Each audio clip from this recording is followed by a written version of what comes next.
అమ్మ 9 నెలలు చూస్తే నాన్న పాతిపోయాడు. రెండూ సమానమే అయినా నాన్న ఇంట్లో జీతం తీసుకోకుండా అమ్మ తన జీతం అంతా ఇంటికే ఖర్చు పెడుతూ నాన్న ఇద్దరి శ్రమ సమానమే అయినా అమ్మ కంటే నాన్న ఎందుకో వెనకబడ్డాడు. ఏది కావాలి అంటే అది వడ్డీ పెడుతూ అమ్మ, ఏది కావాలంటే అది కొనిపెడుతూ నాన్న.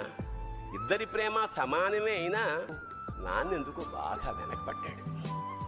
ఫోన్లోనూ అమ్మ పేరే, దెబ్బ తగిలినప్పుడు అమ్మ అని పిలవడే, అవసరం వచ్చినప్పుడు తప్ప మిగతా అప్పుడు గుర్తురానందుకు నాన్న ఎప్పుడైనా బాధపడ్డా? అమ్మకి అన్నో కొన్నో బంగారు నగలు, నాన్నకి బంగారం అంచున్న పట్టు పంచొకటి.